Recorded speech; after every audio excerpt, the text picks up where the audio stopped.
Alright, here is what's left of my Powerbook G4 Apple laptop.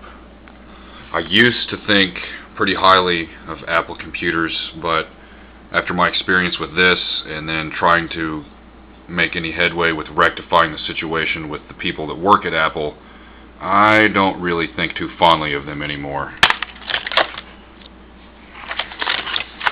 Basically what happened was somehow this thing got so hot that it started to burn, literally burn itself up from the inside. I wish there was some way that people could smell this, because it smells just like a burned electronics. It stinks. You can kind of see right there where there was some melting and burning going on, some discoloration and whatnot. Blackening right there. This is the heatsink / fan assembly. Looks pretty over-engineered in my opinion. May have been part of the problem to begin with. Basically, I took this in to the Apple store just to see, what it might entail to fix it, and they laughed at me and told me it was vintage or something to that effect. So I figured I'll take it apart myself. How hard could it be? It's just a bunch of screws and threaded fasteners. Here you can see on the bottom of the aluminum case of the laptop itself, there's a little burn mark. And this, let's see, how did this sit in here? It's been a while since I took this apart, and it's so screwed up I knew I would never put it back together, so I didn't take really detailed notes on it, but let's see, I believe it went in here like so. Wait a minute now. Yeah, it was like this. I don't know if you can see it, but on the logic board, motherboard, call it what you will, logic board, motherboard, same difference. You can see right here where there was a couple small resistors or small computer chips or something that's part of this logic board. Just got really hot and basically burned. It's a small fire on the inside. And here's some burning going on here, which I think that's actually some transfer from somewhere off of this right there.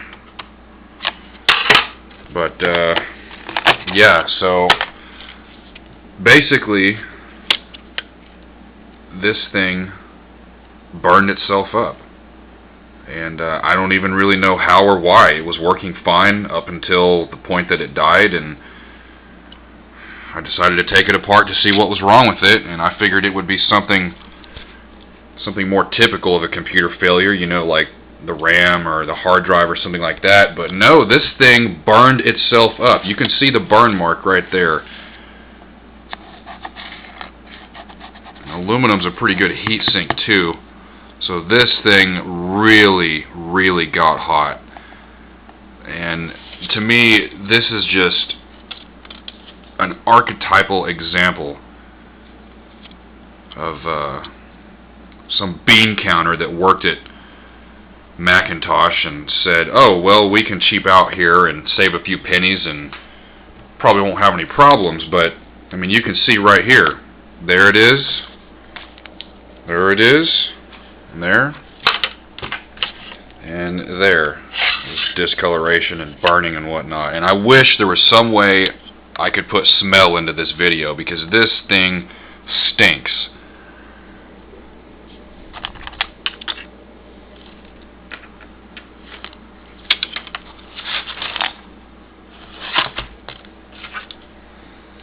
Yep. I don't know. When a computer goes out, you would hope that it would be in a way much safer than the way this one did. This, thankfully, didn't go any farther than it did, but I think this is a slippery slope. There's all kinds of possibilities that could have happened here. This thing could have got hot enough where it actually lit up, and that's obviously a fire hazard. That's a threat to life potentially. What if this thing would have gone up while I was asleep? I wouldn't have even known it. Burn the whole house down. I know Apple had a bad run of batteries and stuff in these computers a while back, and this computer had one of the recalled batteries, and of course, when I got the recall notice in the mail several years ago, I did what I was supposed to do and got one of the revised battery designs, and, well, I mean, this just has nothing to do with it. This, in my opinion, is just poor design and maybe poor workmanship as well. But like I said, I think there was just some bean counter at Apple that decided, oh, we can save a few pennies for every computer we make if we, you know, cheap out here and there. And this is not acceptable. Had this thing just had the hard drive or the RAM fail, I wouldn't be making this video. I wouldn't have called the guys at Apple. I would have just chalked it up to, well, it was an old computer. But old or not, when a computer goes, it shouldn't run the risk of burning down your house and killing you in the process. This is enraging. I've dealt with a lot of computers over my life. I don't know everything about them, but having been around them and worked with them for many years, I've learned quite a bit about them. And in all that time, I have never seen anything like this in person. I've read about it on the internet and seen pictures, you know, on the internet and things like that, but never have I actually seen any of this in person. And yeah, this is pretty frustrating. I feel like Apple should do something about this, and I called them and they gave me the typical corporate runaround and transfer you and this and that, and I finally made my way up to some guy named Reagan. I'm not sure what his last name is, but he works at Apple. It was the farthest I made it up the corporate ladder, and, well, he basically just is avoiding me. I've sent him multiple emails, called him multiple times, hasn't responded, has not made any kind of an effort whatsoever to get back with me about this. So I know that they're just basically hoping that I'll give up and not do anything. Well, there really isn't a whole lot I can do but post this video on YouTube for the whole world to see. So that's exactly what I'm going to do with it. So think twice before you buy Apple products. I guess that's the summary of this story, because they might burn your place down.